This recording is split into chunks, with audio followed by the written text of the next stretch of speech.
I'd just like to thank Southwest State and Coach Brad Bigler. Obviously, he means a lot to me. And for him to come up the day before a league game and play us on the road, you know, where we knew scheduling in Division II would not hurt us, and the RPI and the net and all those things matter. So I just appreciate those guys, because that's a bit of a sacrifice too. They want to do well in their league, and they have aspirations, and I just really appreciate them making this happen. With that, I'll take any questions. Did you accomplish what you wanted out of this game? Yeah, I thought, one, I was proud of our guys. I thought they played with alertness on defense. We were very good on the ball. Ryan Brugman is a really good player, and I'm very impressed with him and the plays he can make. He makes really good decisions, and he's an athlete, and so you know he puts a lot of pressure on you. But I thought our guys were very sharp. Their attention to detail was good, and then fairly crisp on offense, even though we didn't make shots.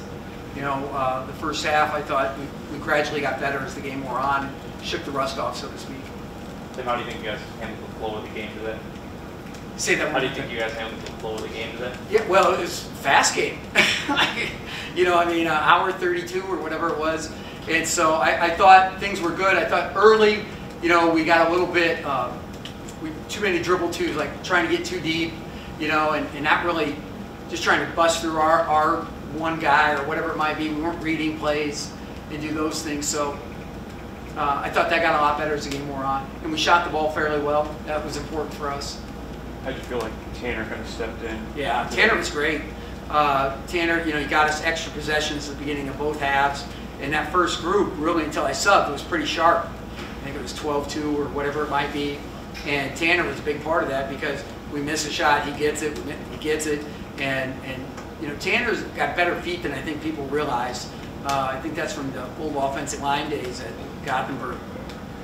Hey Tim, you guys had 3 games in 3 weeks, which has got to be kind of tough on you guys, a little bit of a challenge not to have a whole lot of business there. And now you guys go into a real hectic stretch with 4 on the road in the next 6. So I guess how do you think your guys' frame of mind is, given where they've been and where they're going? I think they're ready. They're tired of me. They're tired of, you know, practice, so to speak, and they want to compete. But they also know we need to get healthy. You know, we need to get Amir back. We certainly need to get Roby back. And I can't say enough about them. They look at it, they know where we want to be as a program, and they're ready to compete. And we know we're up against it a little bit, you know, with these 3 out of 4 road games against high-quality opponents. So we got to strap it on and go play, go make plays. How much of a concern is it with Isaiah right now? Well, it's always a concern to me. I mean, because you know he's getting better every day, but you still have to go out and move. You know, this game's about movement, and so when you have an injury the way he's got it, you're just concerned, and I'm concerned. So, as anybody would be. So it's a groin?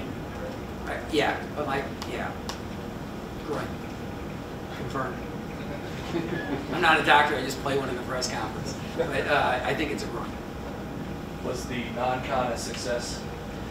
So if you would have told me 11-2 at the beginning of the year, I'm buying. You know, I'm in.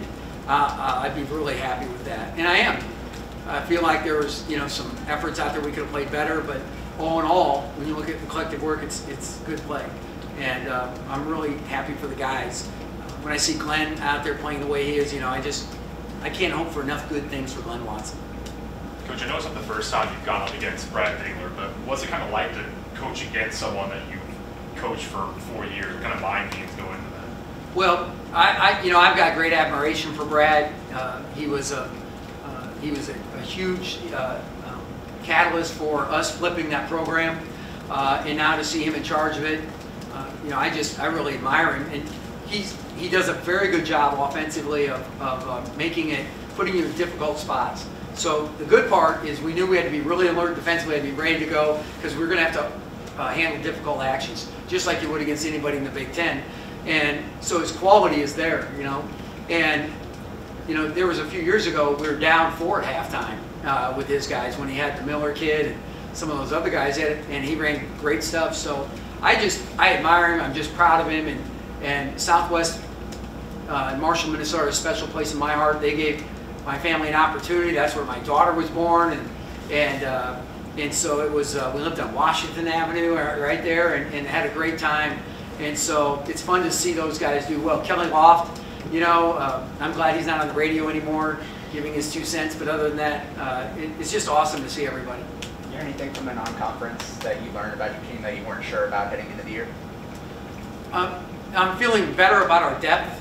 You know, I just feel like guys are doing all right and they're picking it up. We got to get Brady back in there, you know, especially if Isaiah's out, and get him up to speed. And so as we look at this, I think that I'm happy with where our depth is. We've shot it all right. We're going to need now to go on the road against Big Ten teams and shoot it well too. You've mentioned a number of times how much you want for Glenn this year. What do you think the biggest step he's taken as a player and a leader this year? Well, you know, what I like about it is that, you know, one, you can see the belief in his abilities and his playmaking abilities have returned. I thought they kind of vanished for a while. And I'll never forget when Armand Gates this summer, Glenn was, we had a practice and Glenn was just giving it to the whatever team, right? And Armand Gates says, the old Glenn is back, you know, and it was, you could just see him chuckle, and Glenn's got this, you know, this smile that you can see a mile away, which I love, and so, you know, you could see that swagger coming back for him, and that's important for a point guard. So I just, I think first and foremost it's that.